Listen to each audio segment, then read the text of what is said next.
going on, everybody? Welcome to Wednesday. Oh, hold on. Testing 1, 2, 3, 4. All right. This microphone is giving me the beat, so if you guys hear an echo, I apologize. I'll try to get it right for the next episode. But here anyway, welcome to this new edition of the MEAC More with your host Chris Stevens. Hopefully, y'all are doing well out there. As you can see by my attire, thank you, Lord. It is finally hoodie weather here in Wilmington, Delaware. I got up this morning because I go out to my local track and I walk 4 miles every morning or at least an hour. And I walked outside this morning with short sleeves on. I rushed back in the house and changed my gear, put on a long sleeve shirt and this cap because it was like 55 degrees this morning. So finally, summer is over, and I'm very much looking forward to being inside for the fall and the winter. Hot chocolate, baking stuff in my kitchen, whatever. But hopefully y'all are doing well. And this edition of the MEAC More, as it always is brought to you by Rock Solid Contracting and Development out of Wilmington, Delaware. Rock Solid Contracting handles all of your construction, demolition, and remediation needs. They build houses, they tear stuff down, they do renovations, they do all of that good stuff. And I think they travel too. So be sure to check out their work at rocksolidworks.net. Rocksolidworks.net is owned and operated by an HBCU alum, Delaware State's own Norman Oliver. I want to thank Storm for sponsoring this broadcast, as he always does. Greatly appreciate him. And we'll get on with the proceedings this week. This was a rough weekend for MEAC football for the most part, and we'll talk about that in a minute. But before we can get to that, let's give some spotlight to our Week 5 MEAC and More money players, where it was more money for their teammates, more problems for the opponents. And as usual, we're starting to see that North Carolina Central is going to win a lot of these offensive awards this year. Walker Harris, senior quarterback for North Carolina Central, 21 of 34 passing, 288 yards. 2 touchdowns in the air, 5 carries, 45 yards, 1 touchdown on the ground. Once again, another MEAC Offensive Player of the Week award for Mr. Harris. It's looking like he's going to be the runaway winner for MEAC Offensive Player of the Year unless somebody else steps up. We'll talk more about that in a second. Also on our MEAC and More money players list for Week 5 is Corey Chapman, senior defensive back of Norfolk State. 9 total tackles, 1 interception in the Spartans' close 18-13 loss of Wagner. He was named MEAC Defensive Player of the Week for his efforts. And Jaden Carter, senior defensive back for Morgan State, returned a blocked field goal 94 yards to help Morgan State beat Miles 27-20 in the Circle City Classic in Indianapolis. He was named MEAC Special Teams Player of the Week. And last but not least, we have the more for our MEAC and More. Elijah Kennedy, junior receiver and return specialist from North Carolina A&T, returned a punt 85 yards for a touchdown. It brought the Aggies close, but not close enough as they fell to Maine 37-30. And speaking of North Carolina A&T, head coach Shawn Gibbs had some very interesting comments that I wanted to talk about, before we get into anything else with the MEAC and More. So here's what Coach Gibbs had to say at his weekly press conference. Bottom is hard. I knew when I took this job that it was going to be a tremendous challenge, but I really didn't understand, how bad it was. But to me, the main game kind of confirmed something for me. I think, number one, it confirmed that how powerful belief truly is.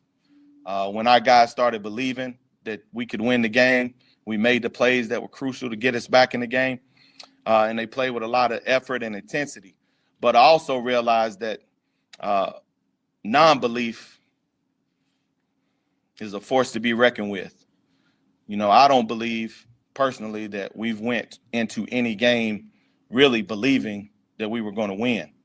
I think some of the games we were able to hang around and then we started believing. But I don't believe that we've gone into any game knowing that we can win. Winning is hard. It's hard. Well, there you have it from Coach Shawn Gibbs. And I think what he's trying to say is, even though people in the room laughed and I laughed, as you saw, I think what he's trying to say is like he's really got to wash the stink off of the last 2 years of North Carolina North Carolina A&T football. Sorry. And shout out to A&T Roy, head blacks in charge, same QB 2 games in a row, Aggies in the house. Looks like y'all got something with the Mr. White young fella. And he looks like he can be the guy of the future for your team. But yes, I think what Coach Gibbs is trying to say, we laughed because it was like a comedy routine, because you know how some comedians come on stage and they just start talking and everything they say sounds funny. That's what Coach Gibbs sounded like there. But what I did get was that he understands that he's got to wipe the stink off of the last 2 years under Vincent Brown at A&T. And again, this is not a slight at Vincent Brown. This is not a diss to Vincent Brown. Some people are just not well equipped for certain jobs. And Vincent Brown just wasn't equipped for the North Carolina A&T job and all that it entailed. Shawn Gibbs is, however. So that's why he can, make these comments and, sort of sound like, a deadpan comedian when he's deadly serious. And belief is powerful. Like, I'm one of those people that believes in manifestation. Like, if you write something out, if you memorize it long enough, if you tell yourself it's possible, it's yours, it will become yours. I'm one of those people. Yeah, I guess I'm one of those witchy people that people call nowadays that are like non-religious, but have different sort of backgrounds and beliefs. So yeah, I guess I'm a witchy kind of guy. So yes, I believe in manifestation. I believe in the power of positive thought. I believe in the law of attraction. I believe in all of that. So I'm on board with Coach Gibbs with this one. Like, if you go into something thinking that it's not going to work, then it ain't going to work.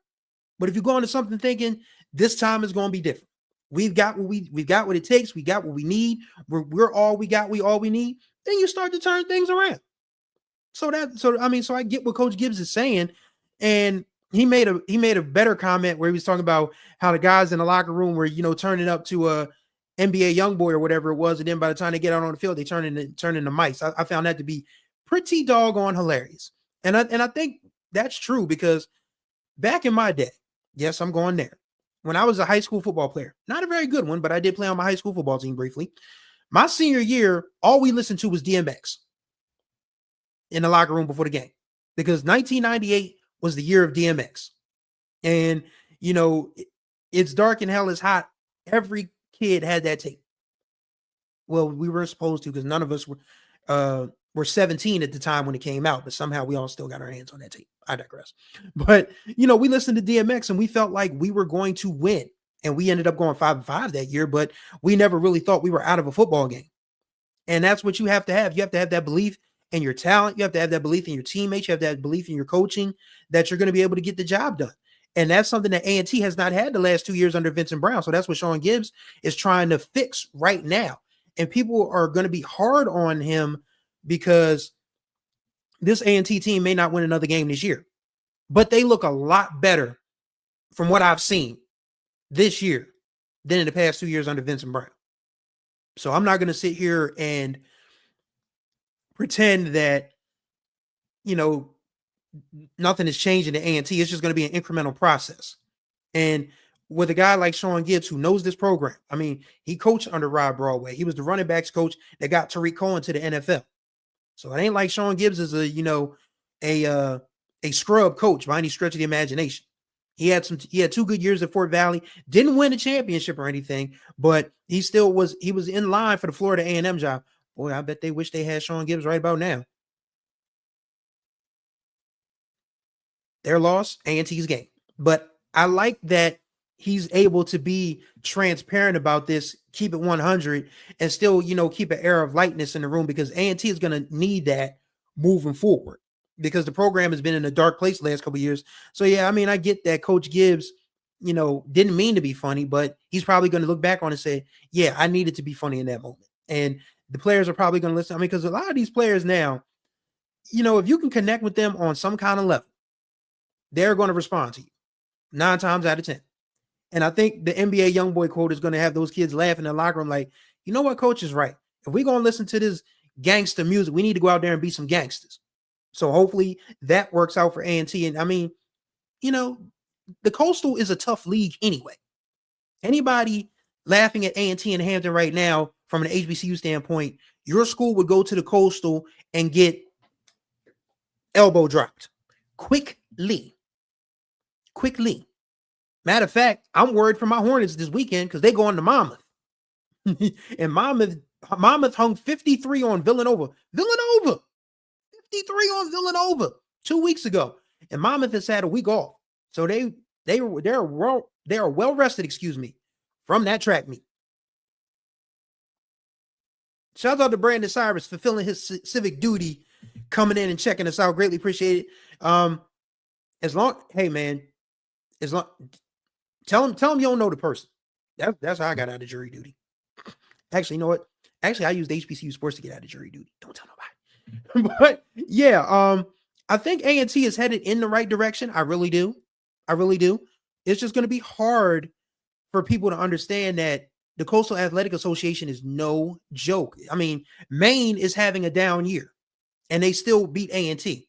Elon isn't in the best shape, and they are getting handled. I mean, and they handled Hampton this weekend. So the Coastal is a tough league. Anybody in the MEAC laughing at A&T, anybody in the SWAC laughing at A&T and Hampton, they would have trouble in the CAA as well. Shouts out to KD. Thank you for checking in. Shout out to Silas Edward McMorris. How about them Panthers? How about them Panthers? I told y'all Prairie View was the sleeper, and I'm sticking on that. Everybody's ready for Jackson State. Everybody's ready for Alabama State. Don't be surprised if Prairie View is in Atlanta. Just saying. Just saying. But this isn't the SWAC show. This isn't the SWAC page.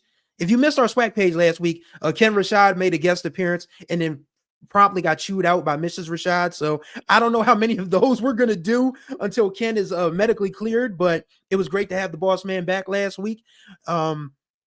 We still might try to do a roundtable this week. I'm trying to rally the troops together to do a roundtable because, you know, the three of us right now that are like active, Kendrick Marshall, Jared Hoffman, and myself.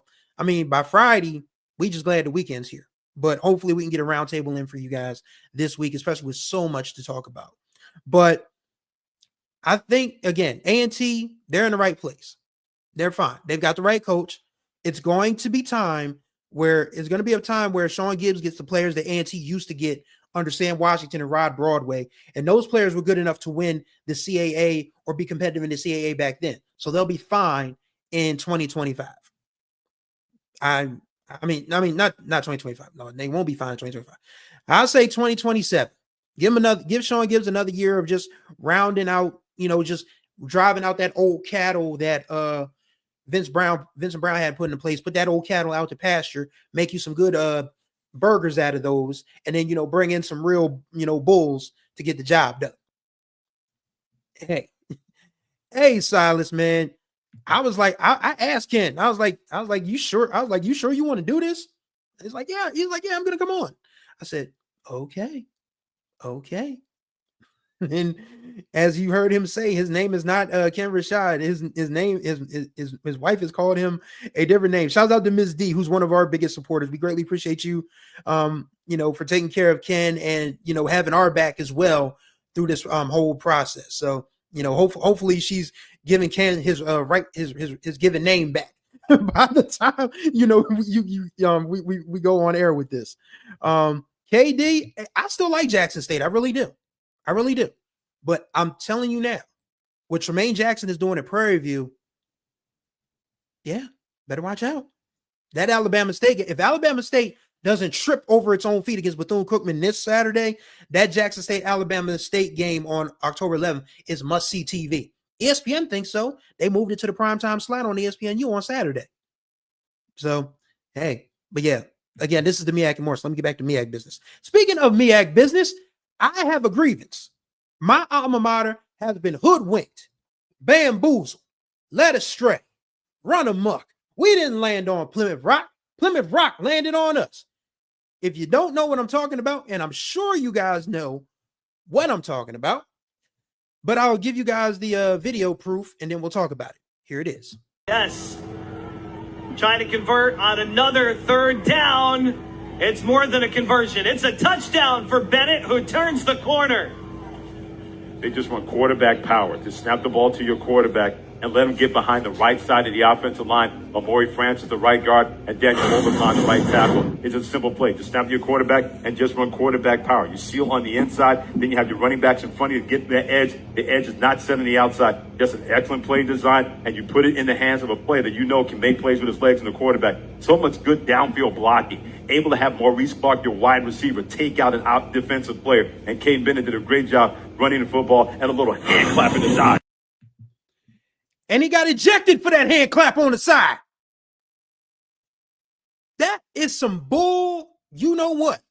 I'm not going to get Ken in trouble with the FCC, but you know what I'm trying to say.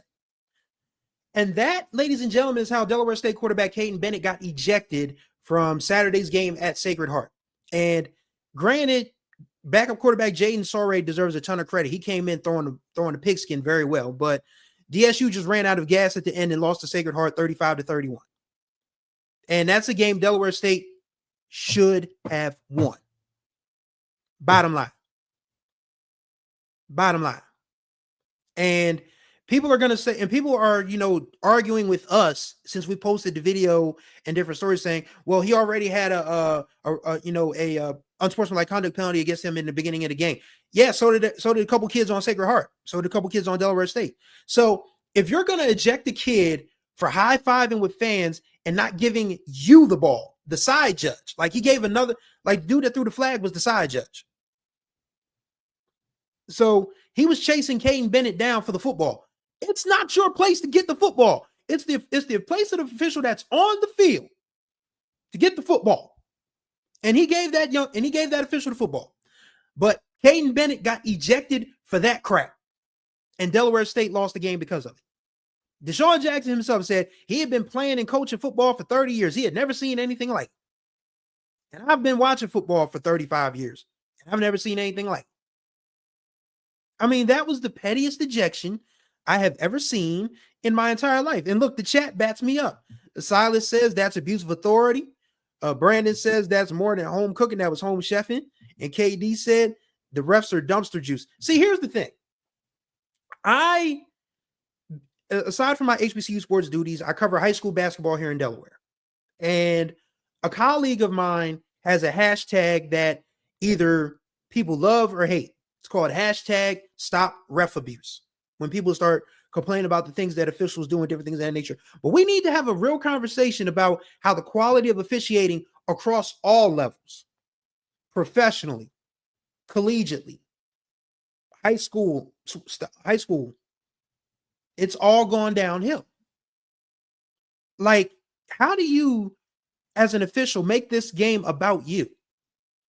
I mean, and I could see if he was staring right in Kaiden Bennett's face and Kaiden just said, and gave it to another official, he was behind him. Does Kaiden Bennett have eyes in the back of his head like Gossamer from Looney Tunes? I don't think so.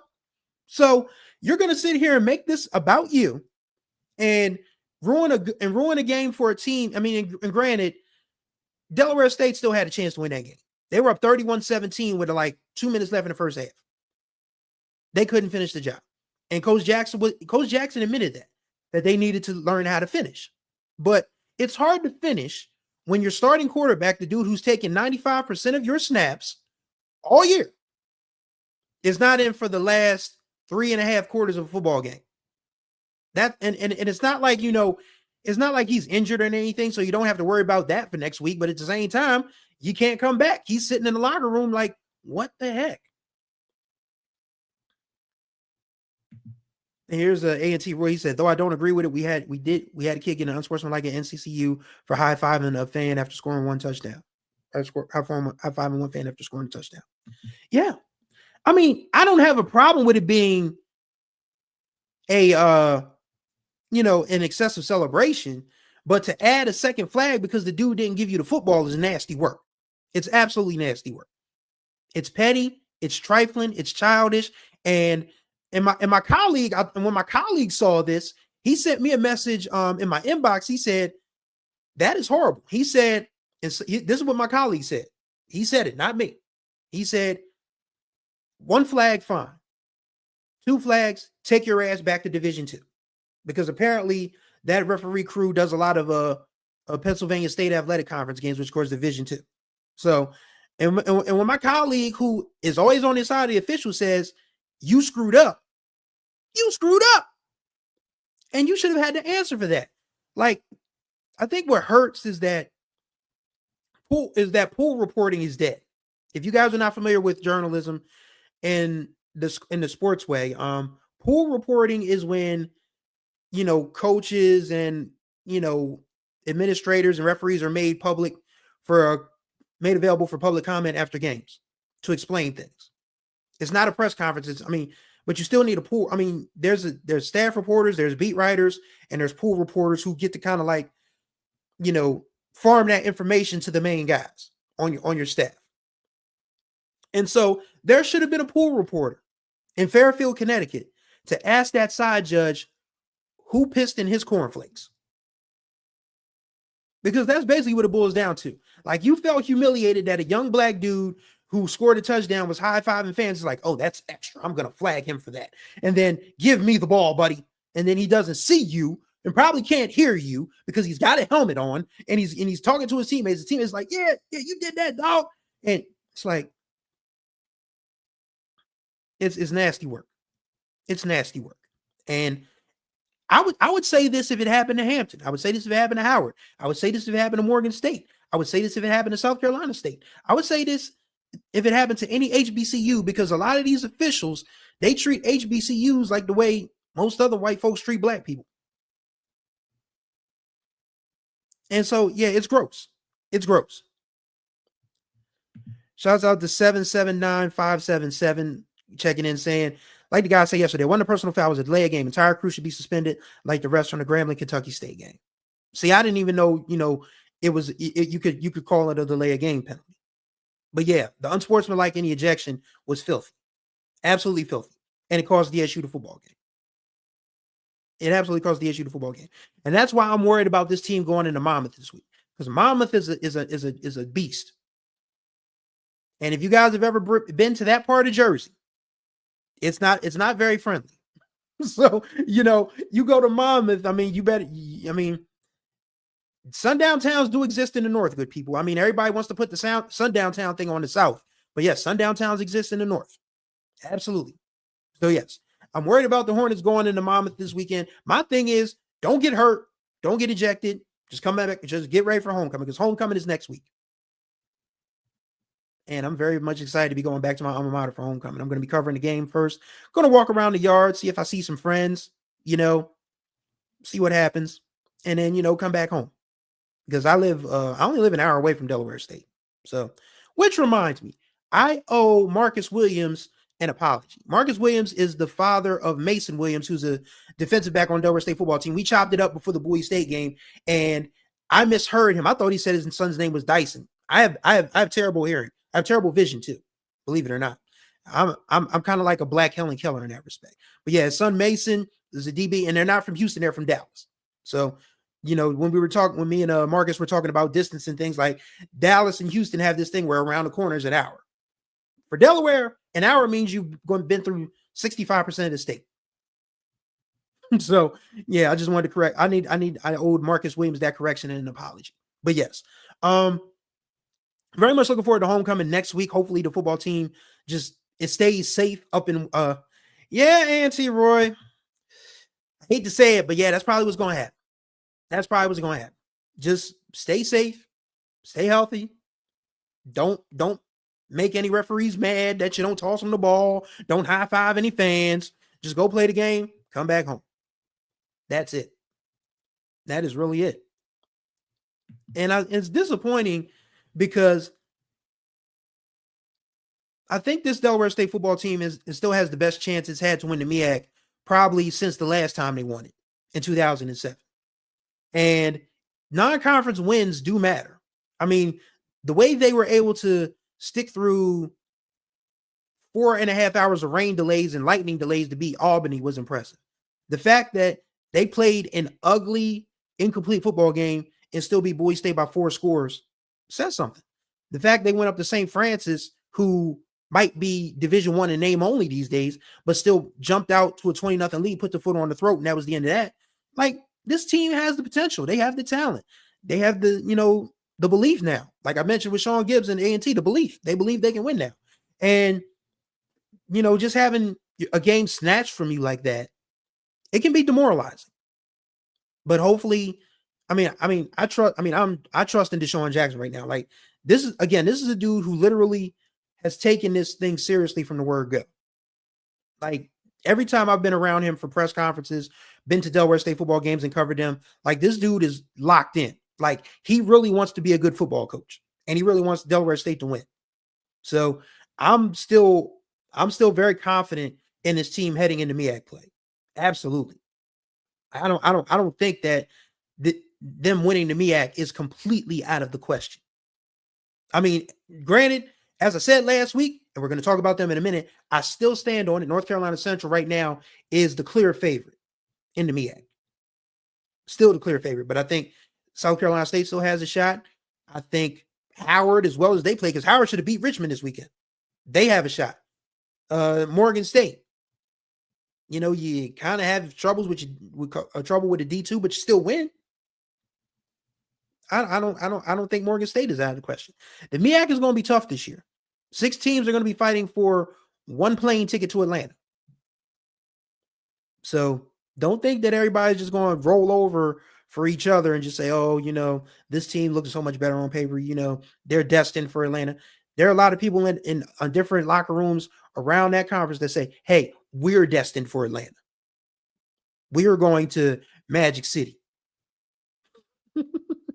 I don't know if you want to take these kids, these boys to Magic City, but I digress.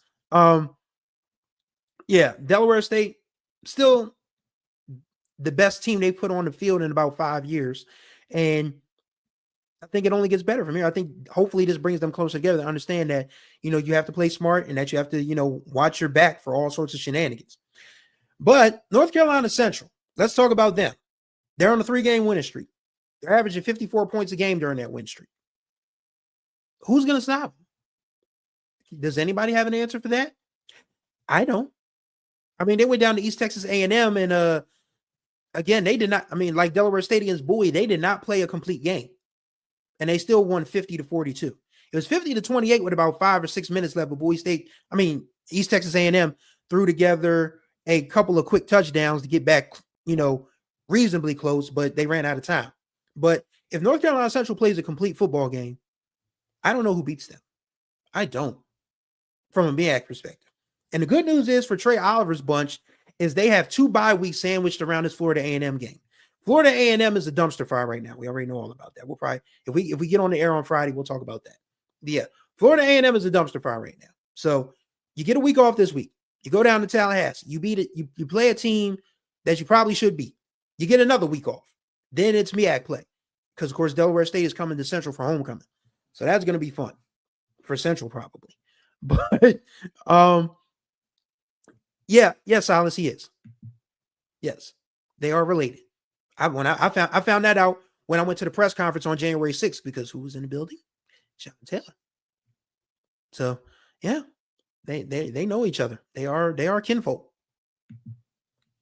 But yeah, Central just looks so good right now. And Trey Oliver will debate me on this.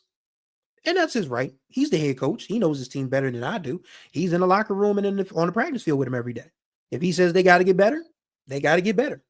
But the fact of the matter is, if you take away the Old Dominion game and a couple of quarters of the New Hampshire game, they've looked like gangbusters the entire season. They just have been lights out. And I don't know what a MEAC team will have to do to beat them. I mean, I think it's pretty clear that you have to figure out a way to pressure Walker Harris. But that offensive line Central has is beefy, they're experienced, and they have ridiculously good footwork. Hard to beat an offensive line with those 3 intangibles.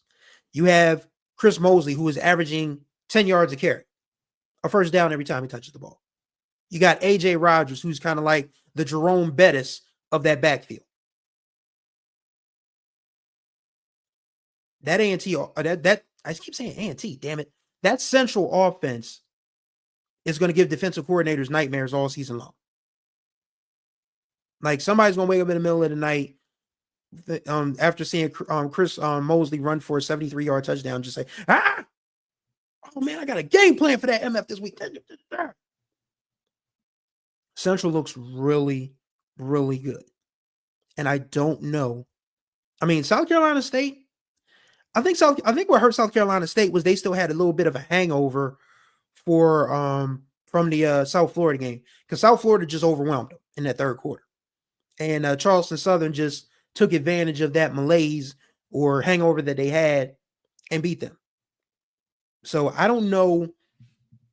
I mean, again, I just shout out to Ryan Bunn checking in. Appreciate you. The bye is right on time for Central. We have some guys hurt right now. Yeah, I think what's interesting about college football is that a lot of these kids, they get hurt really, really quickly. I mean, because their bodies are still in developmental mode. Because you got to remember, there are guys, I mean, there are athletes who still end up getting bigger as they grow older. Like one of my favorite examples is Wilt Chamberlain. Like he was 7 foot 240 in high school. By the time he got to the NBA, he was 275. And by the time he was out of the near the end of it, he was about 320. Like athletes just build body mass over time. It's just how it is sometimes. I mean, you're still dealing with 18, 19, 20-year-old kids who are, trying to figure out the proper nutrition, the proper, weight training, cardio, all of that stuff. And guys get hurt. Guys and gals get hurt. It's the nature of the beast. So you have to sort of find a way around that. And that's why recruiting is so important, because you need to have at least 2 good backups at every position in football, I believe. Every single one. That's why you got 50 kids. That's why you got 100 kids on the roster now. You need at least three squads of an offensive line. You need 3 combinations of an offensive line. You need at least 2 good quarterbacks, 2 or 3 good running backs, 4 or 5 good wide receivers, 6 defensive linemen, 6 linebackers, 6 DBs. You got to have all your ducks in a row. If one guy goes down, that's why they always say next man up. One guy goes down, you got to have confidence that the next guy you put in his place is going to be able to, if not replicate his or her production, not burn the store down. So Central getting that bye right now helps, especially since they're winning. Like if they were 0-6, I don't think anybody would really care about a bye right now. They would just be like, we suck. I mean, and the bye is not going to help us. But 4-2 and with a winnable game next week, absolutely the bye is on time. Because Florida A&M, boy, I'm not going to get too much into SWAC business, even though they were a former MEAC member for just about 40 years. I do find it interesting that, people really were vocal about not having Shawn Gibbs as their head coach. And I'm not saying anything dismissive of James Colson. But you want a guy who at least is going to give you things like press conference quotes that give you confidence that he is the guy for the job. And the most interesting thing James Colsey said this year is that his staff wasn't going to leave after they lost to after they got hammered by Alabama State. I bet the staff was thinking like, who ain't going home? And if they think that, then you've already lost. So, hey. And it doesn't get any easier. I forget who Florida A&M plays this week. I think it's Alabama. No, Alabama A&M plays Jackson State. I don't know who Florida A&M plays this week. But I can tell you now, if they don't win that game, if they lose the Central game, yeah, that's right. Florida A&M was supposed to play Valley this week. Florida A&M is off this week. So yeah, Florida A&M has an unscheduled bye week. So yeah, they have the same opportunity as Central to get themselves right and get ready for this game on October 11th. But this is a game Central should win. I firmly believe that. Elsewhere around the MEAC, it was rough. Morgan State did beat Miles in the Circle City Classic 27-20, needed a blocked field goal to do so. But I think what hurt Morgan State in that game was they kind of sort of underestimated Miles a little bit. And Coach Wilson said that he has respect for Miles. He might, but his players probably thought, yeah, we should be able to beat these guys. And Miles, they're a proud group of guys. I mean, even though Sam Shade has moved on to A&M, Chris Good, still a decent football coach. You still got players who want to play and win. So I think Morgan State kind of, took their foot off the gas a little bit, and that hurt them. And their schedule, to me, is really sort of non-conducive to a playoff spot. I mean, granted, everybody's playing for the Celebration Bowl. But when you look at Morgan State's schedule, after their first 3, they played Central State last week. And I was absolutely surprised that Central State laid the hammer on Lane like they did. Speaking of Division II, Better Than Less Than podcast with Jared Hoffman tomorrow. It's usually around 2:30. So tune into this podcast, tune into this network, and check out Jared Hoffman for the Better Than Less Than podcast. He's going to give you all the D2 and NAIA football info that you need to know. But yeah, Morgan State. They did shut out Central State, but then Central State dropped the hammer on Lane. And Miles has not won a game yet this year. And they almost stole that one from Morgan State. Yeah, if I'm Damon Wilson, I'm a little concerned. But they got Georgetown this week. And I said it in the MEAC coaches call because Dwayne Nash of the Yard HBCU and Hero Sports, he was like, I keep forgetting that Georgetown has a football team. And after Dwayne's question, I said to Dwayne, yeah, man, you're right. I forgot Georgetown had a football team too. But that's where Morgan is this week. And then they have homecoming next week against, do I have to say it? Yeah, I'm going to say it. The Washington Generals of HBCU football, Virginia Lynchburg. I really want our schools to stop playing VUL. I do. I really do. Because it doesn't help. Doesn't help the standings. Doesn't help, with rankings. VUL is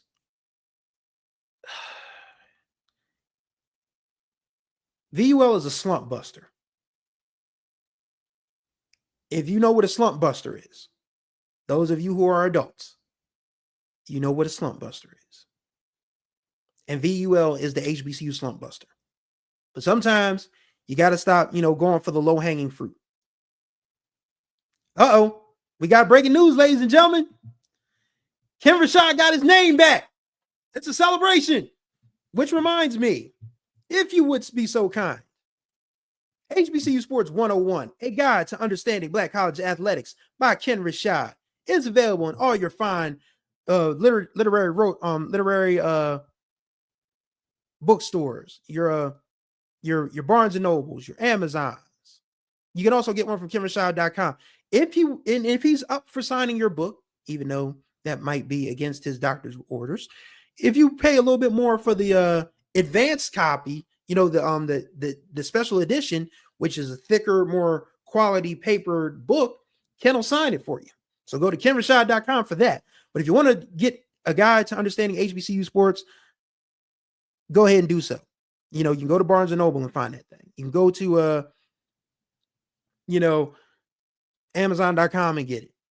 Every book sale helps keep HBCU sports going, even though we're doing much better right now. We're grateful for that. We're grateful for your support. But yeah, go get HBCU Sports 101 by Ken Rashad, who, ladies and gentlemen, once again, does have his name back. So we have good news, ladies and gentlemen. Lawrence says, if Morgan State doesn't beat Georgetown, I don't think they'll win a game in conference play. Ooh. I don't know too much about Georgetown's football team because, again, I forgot that Georgetown had a football team. But if they can't beat Georgetown, then that's cause for concern. That's absolutely cause for concern. But I'm still trying to figure out where Norfolk State ends up getting one because, they've looked good the last 2 weeks. Absolutely. They had a chance to tie Sacred Heart, missed the field goal, happens. They had a lead in the fourth quarter against Wagner, couldn't hold it. So they're playing better. But it's just going to be a slower process than I think Mike Vick anticipated, because I asked him about it this week in the MEAC coaches call, and he said, we're staying positive. We're not, worrying about how long it's going to take to get there. So hopefully he keeps that in mind because it's not going to be easy. Again, the MEAC, only 6 football teams, but all 6 football teams hate each other. So they're going to try to, tear each other's head off every chance they get. So I think that pretty much covers everything from the MEAC and More perspective. No, we didn't talk about Howard. Howard, oh my God. Oh, that's the one that bothers me the most. Because I had a feeling Norfolk State was going to struggle against Wagner. But Howard had Richmond.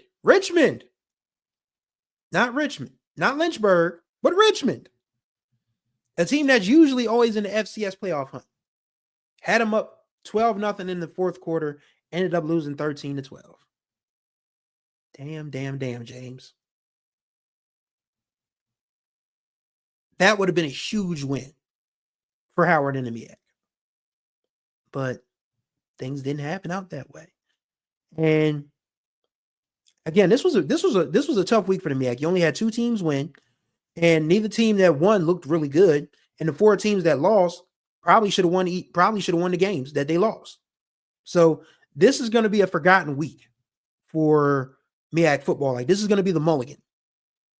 And hopefully each team, recalibrates, responds, and gets ready for conference play, because conference play is really going to be where it's at. But we want to, everybody likes to see, conference, opponents. Everybody likes to see non-conference wins, basically. Shouts out to ODB checking in. Didn't see South Carolina State losing to Charleston Southern. Yes, neither did I. Because Charleston Southern had won a game all year prior to that. I still think it was a hangover from the South Florida game. Hopefully they correct that. Hopefully they are able to, get everything in order and get ready for MEAC play. I mean, I think they will, because once again, Chennis Berry is a guy who, wait, no, that's not what I meant. Oops. That was for the end of the show. I'm still loading, new things as we, promote our stuff, because Ken always tells us to promote our own things aside from HBCU sports, as well as HBCU sports. So I'm just uploading slides here as I talk to you guys. But I think what hurt South Carolina State is, please help us get to 5K. We are closing in on 5,000 subscribers. Also, if you want to drop a super chat, it can be $1. It could be $2. It could be 50,000. I know some of y'all balling like that. I know some of y'all got the money. I ain't digging in your pockets or nothing, but if you want to donate and keep HBCU sports a solvent organization, every dollar helps. Trust and believe, every dollar helps. Like, just if you gotta dig in the cushions of your couch for the coins. Remember that? When you used to, for those of us who used to catch buses, and this is in the days before mobile passes were a thing. Used to dig through the couch to see if there was any like quarters or nickels or dimes or pennies, get you enough for bus fare, or even go to the corner store to get yourself a candy bar, some ice cream and stuff. What a simpler time to be, a young person. Now we're all adults and all we got is bills. Not enough good times, too many bills. But yes, just overall, and also so we don't forget, Tennessee State did lose to Tennessee Tech 35-8 this week. So I don't want to forget Tennessee State, because they're a part of the MEAC More. And I think it is, a rebuilding year for Tennessee State, because they lost a lot when Eddie George left. And while Reggie Barlow is a really good coach and has assembled a really good coaching staff, they still have to, get these, start hitting the recruiting trail again, getting players that, Eddie George had access to, and try to get those kids to say, hey, Tennessee State is still a great place to be. You want to, who's this? Sorry. Tennessee State is still a place that you want to, come and play football and get an education. Even though Tennessee State was recently harassed by a couple of bigots, I wish we could have talked about that more. But I went off and up about that last week. I snapped so much about Tennessee State. KD said she was fearing for my safety. And I appreciate that. Don't get me wrong. I definitely appreciate it. But, like I said last week, man, my grandfather slapped a cop with a block of ice in the 60s. My heart don't pump Kool-Aid. So any bigot got a problem, I'm right here. I'm always here. So, but yeah, this was a lost week for the MEAC More. Absolutely. You look at how rough it was for the 4 teams that lost. You look at Hampton losing to Elon 41-20. Tennessee State struggling against Tennessee. Well, Tennessee Tech was picked to win the whole thing anyway, so maybe that's not that big of a surprise. But week 6 is going to be a tell for a lot of teams, and everybody's in action this week. I think no, Central's off. I think A&T has a game this week, and I think Hampton has a game this week, and Tennessee State has a game this week as well. So we're reaching the halfway point of the season, because everybody's going to play 12 games this year.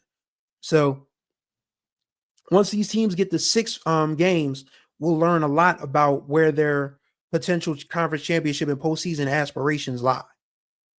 But just being mindful that you got to stay healthy for conference season. Don't overextend yourself trying to beat these PWI schools. It would be great. It absolutely would be great. I would have loved for Delaware State to, get revenge for Norfolk State, but that's going to be left up to Howard, because Howard is off this week, and then they go up to Sacred Heart next weekend. So Lawrence says he's got Tennessee State beating Eastern Illinois. Has Eastern Illinois been any good since Tony Romo left? I don't think they have. They might need Tony Romo to, step aside from saving Jim Nance's butt on some of these broadcasts and go coach Eastern Illinois. And I don't think that's going to happen because that TV money's too good. Like, you know how much money is in TV these days, folks? Like, Tony Romo probably makes more than a Fortune 500 CEO just to, talk football.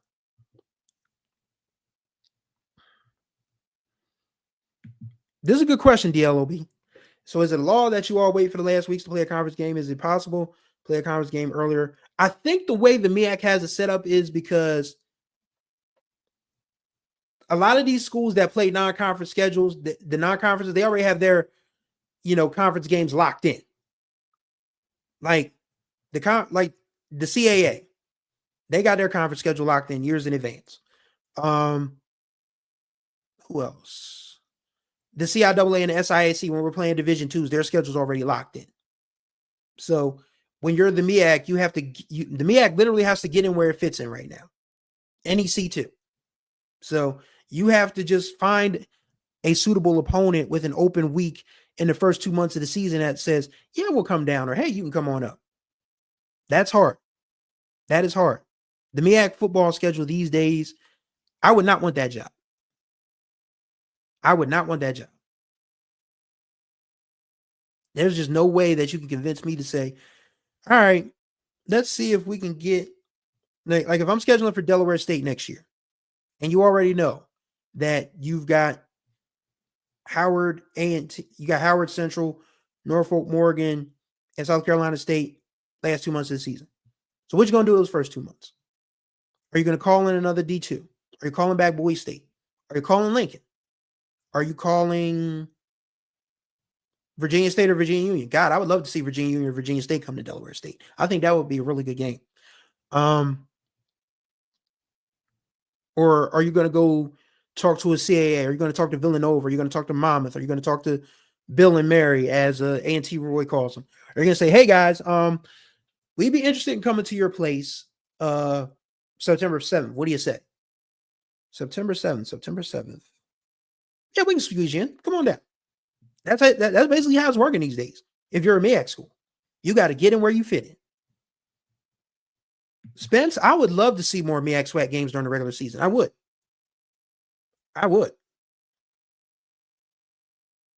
Lincoln, Pennsylvania? Wow.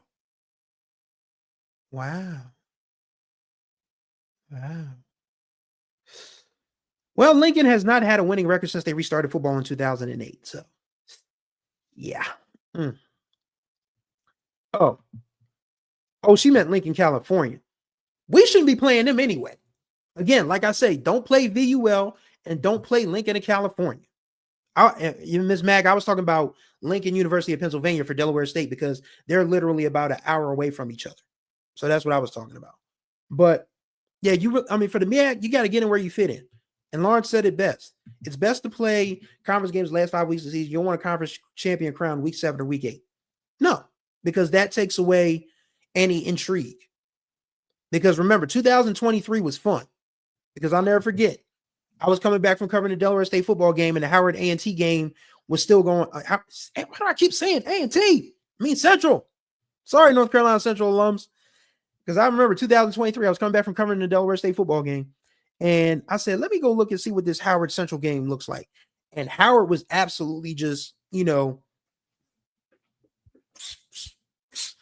boxing them. And I was like, what the heck?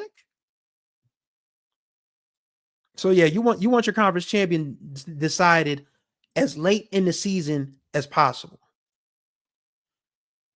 And that's going to hurt Alcorn and Prairie View from the perspective of they probably needed that warm up, because that's all Lincoln, California would have been for them, is a warm up.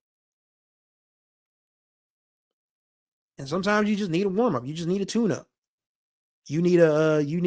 Sometimes you do need a slump buster. We've all had slump busters in our day. And if some of us are honest, we've been the Slump Busters. Life, ain't it grand? I think only reason I don't think that'll happen, Spence, is the logistics issue. Because you're talking about a super conference that stretches from Dover, Delaware to Prairie View, Texas. That's a good 1,500, 1,700, 1,800 miles. And I just don't think, I mean, because you're going to have round robin and scheduling eventually. And I can tell you now, there are going to be 2 pissed off schools in the Houston Metroplex area. There are going to be 2 pissed off schools in the Northern Florida area that are going to be mad that they have to travel to, the DMV or Baltimore or fly into Philadelphia International and drive an hour and a half down to Dover, Delaware. So that's the only way I don't see it happen. That's the only way I don't see it happen, because the logistics are just going to drive everybody back. And Ryan Bunn says Coach Oliver does the schedule for Central. Yeah, I would love to know what Coach Oliver, what goes into him scheduling, because I mean he's put together really good scheduling for them in recent years. He really has. So I would love to see what I don't have any feelings. I mean I'm just saying that this is what people in charge are going to say. I can tell you that's what they're going to say. They're absolutely going to say, I don't want my school traveling from Texas to Delaware. I don't want my school traveling from Delaware to Louisiana. I don't want my school traveling from Baltimore to Arkansas. Now I'm just telling you what the heads in charge are going to say. And that's probably why Chicago State is not a member of the MEAC right now.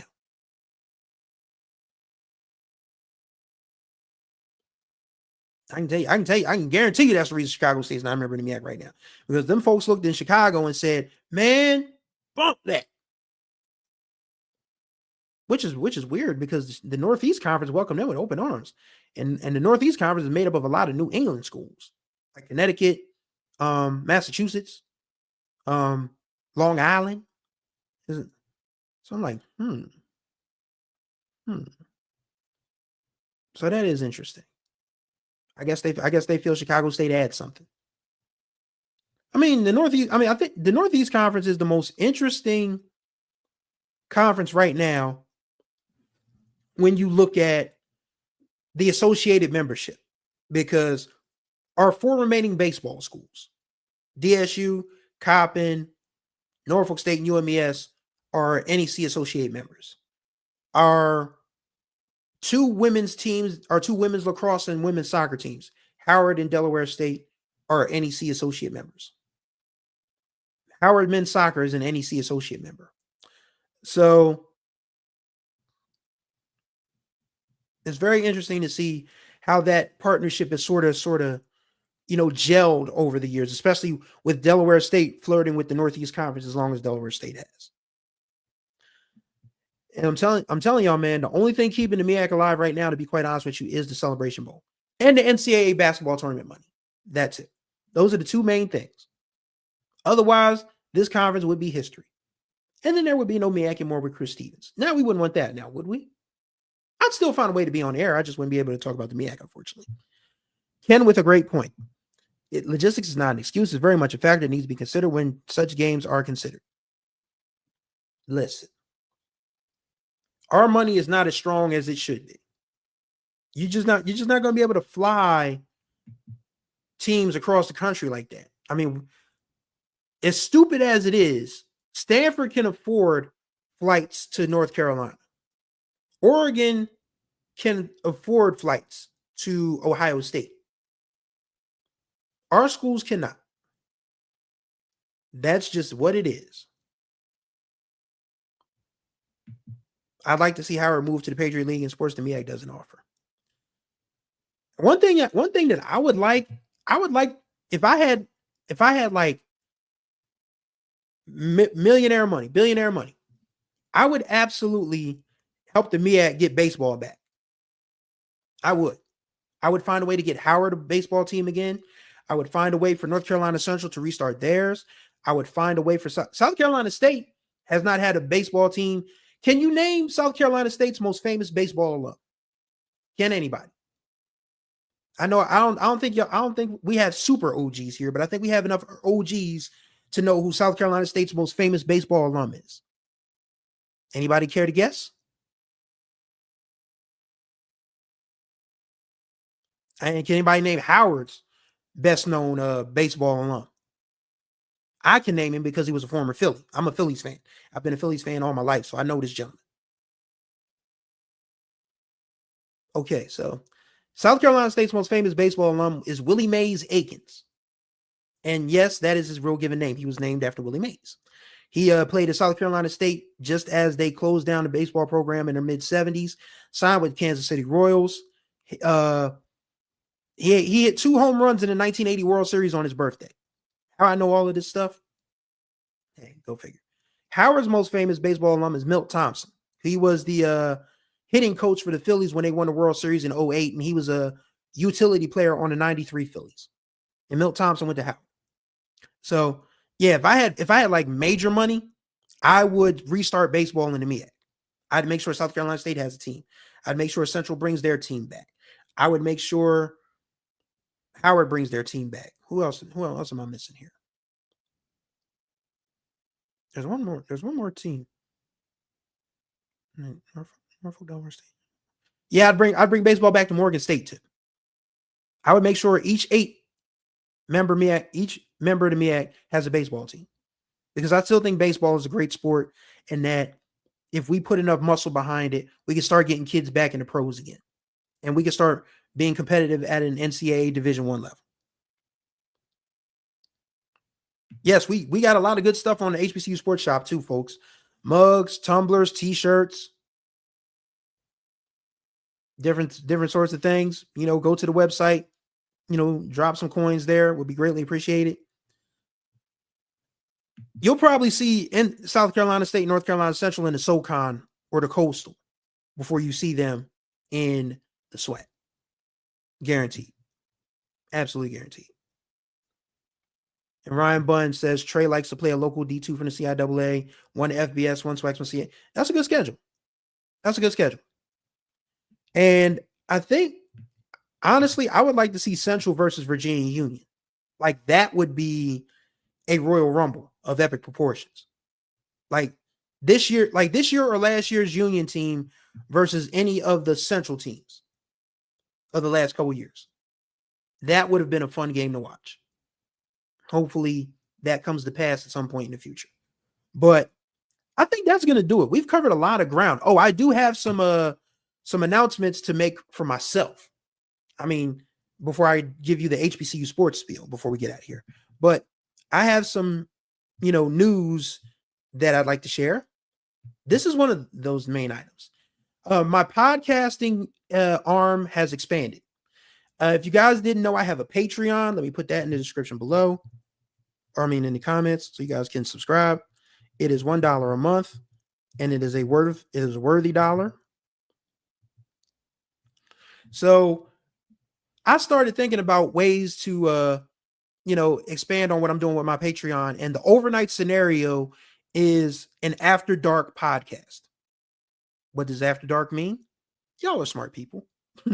I'm going to be talking about what it's like to be a single black man in 2025, trying to do the work, get back on track with my diet and exercise, therapy, trying to go out and meet new people and different things of that nature. I'll probably be telling some stories, from my experiences in the dating world, different things of that nature. So if you would like to join the overnight scenario listening party, you can go to patreon.com/Chris Stevens Writes, and you can subscribe for $1. It is $1 a month, $1. You don't have to think twice about it. You look down at the dollar on your statement and say, oh yeah, I signed up for Chris's Patreon. He's got some good stuff over there. You'll be glad you did. Also, my music podcast is growing by leaps and bounds. We have nearly 3,000 views a month. We're closing in on 200 subscribers. If you lovely people would be so kind as to subscribe to my music podcast on the Groove Line. you can do that. And I've had a really good run of episodes. Like last week was Whispers Week because the late Walter Scott and his twin brother Scotty, their birthday was September 23rd. So I made it a whole week. I did a Whispers Week. I counted down their best slow jams, their best albums, their best upbeat tracks. Go to the Groove Line, man. You'll be glad you did. So I wanted to just promote my stuff really quickly before I get up out of here. And now I can say thank you all for tuning in to the MEAC More with Chris Stevens. Greatly appreciate y'all as always. You can follow us on all manners of social media. We're on the Musty app. That's Twitter, TikTok, Threads, Instagram, Facebook, Blue Sky. Just search for HBCU Sports. If you would like to donate, you can donate at hbcusports.com. Go to hbcusports.com/donate. You can donate through the Zelle app. Just type in donate at hbcusports.com. Donate there. And we are now on Cash App. So just, type in the $ HBCU Sports, drop some coins there. Don't forget to subscribe to this channel. Become a level 1 or level 2 member for $4.99 a month. You get all the Black college news that is fit to print and broadcast as we like to give it to you. Don't forget tomorrow, the Better Than Less Than podcast with Jared Hoffman, maybe Friday. Lionel Williams, you want to know? I'm still working on interviews. Ken Rashad is really pushing me to make this podcast the best it can possibly be. So yeah, more interviews are coming. I do have a couple of interviews on my podcast, by the way. Keith Kilgo of the Blackbirds, shouts out to Howard University. He was my first official guest. So I talked to Keith Kilgo about the Blackbirds. Had a wonderful time talking to him. I talked to a couple of guys from a local funk band named Breakwater from the 70s in Philly. Gene Robinson and Steve Green, they were kind enough to join me and talk about the genesis of their band, their time on Arista Records and all of that good stuff. So yeah, there's interviews on the Groove Line and there are more to come. But yes, that's going to do it for this edition of the MEAC More. Thank y'all for watching and listening. Tomorrow, Better Than Less Than podcast with Jared Hoffman. We're going to try and do a roundtable or a swipe page Friday. We'll let you guys know if we get to do it. So thank you guys for watching. Enjoy the rest of your week. I'm about to go take a nap. Till the next time we speak, y'all take care of yourselves and each other. We gone.